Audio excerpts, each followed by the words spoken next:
Assalamu alaikum wa rahmatullahi ta'ala wa barakatuh.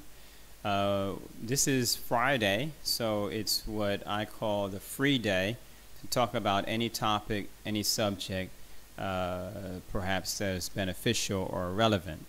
So we're in the 10 days of Dhul Hijja, one of the Islamic months, one of the months on the lunar calendar, the Islamic months. So I'm going to talk about the 10 days of Dhul Hijja.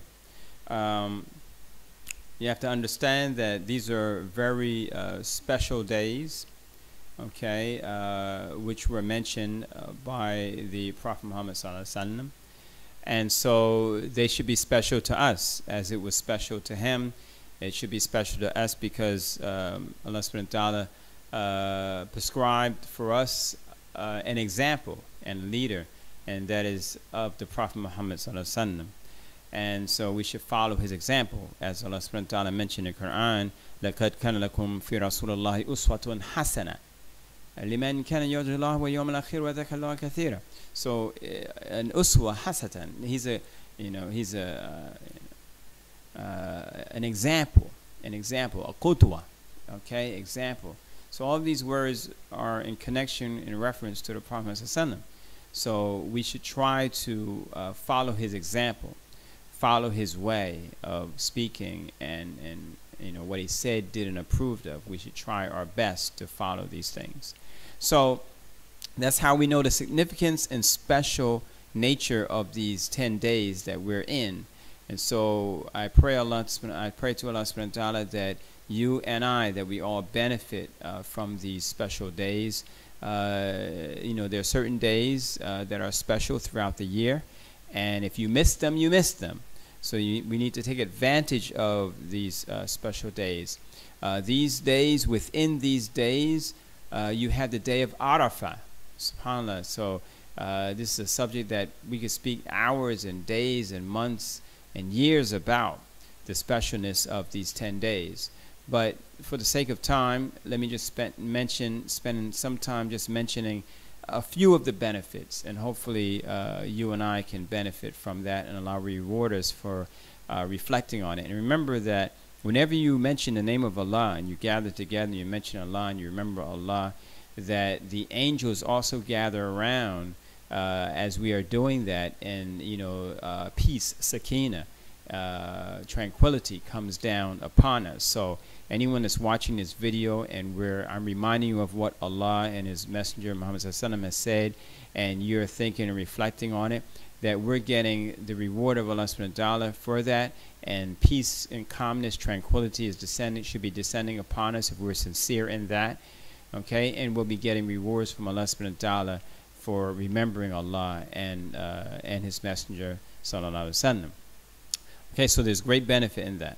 All right, but I don't want to take too long to mention that. All right, now let's listen to what the Prophet ﷺ said, of course, in the explanation of the meaning in English.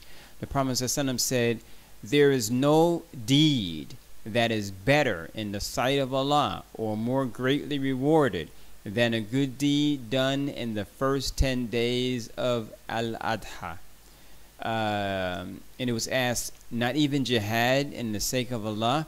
The Prophet ﷺ replied, not even jihad for the sake of Allah, unless a man goes out himself for jihad, taking his wealth with him, and does not come back with anything.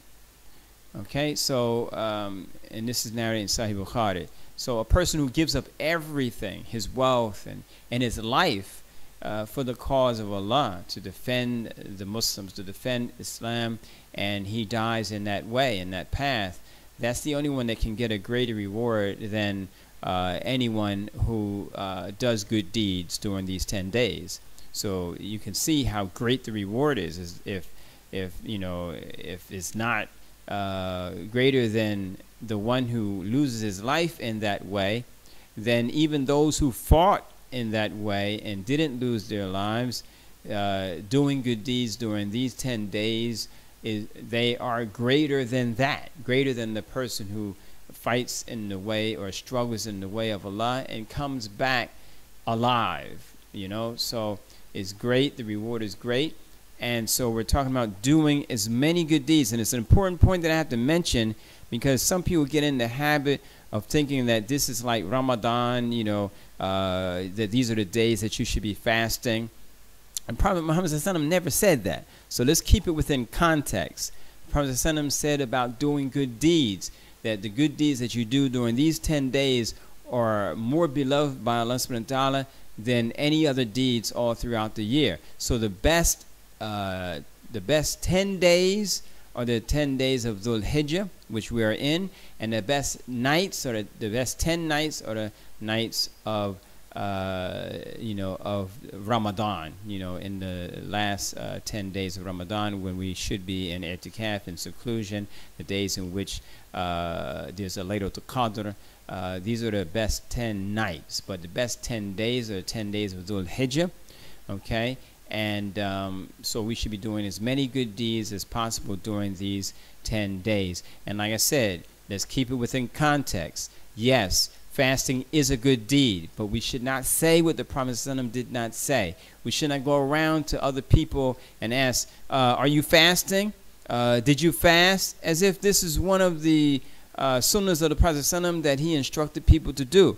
The Prophet ﷺ spoke about fasting on the day of Arafat. Now, Arafat is the 9th day out of the 10 days, and the day of the Eid is the 10th day. So within the 10 days, we have one day that Prophet ﷺ spoke about the fasting and the reward of the fasting, and so that is really what the Prophet ﷺ spoke about. So we need to keep that in context and understand that the real day of fasting mentioned by the Prophet ﷺ is the 9th day of Dhul Hijja, the day of Arafat.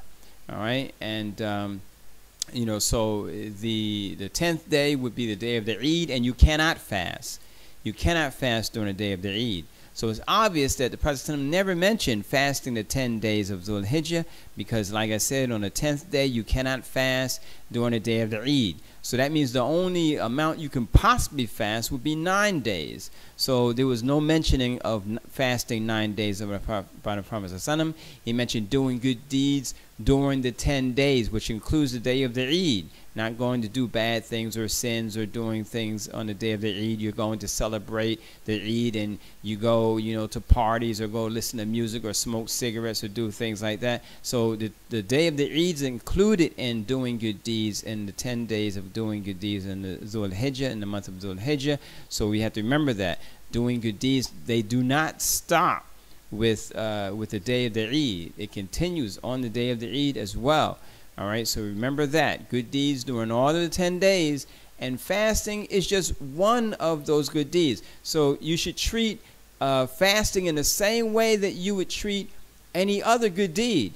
And I know you wouldn't go to someone and say, did you give charity today? As if it's an obligation that he should be giving charity every single day out of the 10 days. It was, Prophet ﷺ gave charity, and there's a great reward in giving charity. But you don't see people going around saying, did you give charity today? Are you giving charity today? So in the same token, you should not go around asking people, are you fasting today? Did you fast today? That's a private thing between you and Allah. But the day that everyone knows you're highly recommended to fast is on the day of Arafat. All right, so let's keep that within context. All right, if you do it personally, privately. Maybe your friends or family know, but you don't go announcing it, nor do you go around asking people, are you fasting?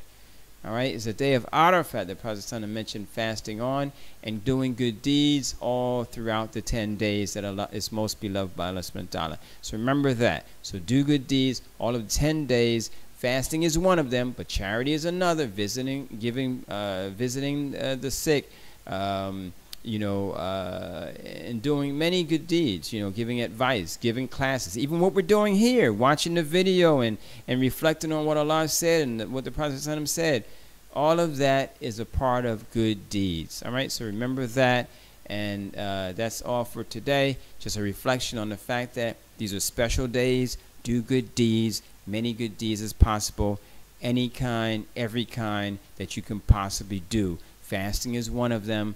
But again, don't go around asking people, are you fasting? Or go around telling people that you're fasting without purpose, without need to do so. Of course, course, we know in the case of someone trying to argue with you, the Prophet ﷺ said that if someone's trying to argue with you, say, I'm fasting. So if you come to a situation like that, then you are encouraged to tell the person that you're fasting so that they do not continue to try to break your fast mentally or spiritually by arguing with you.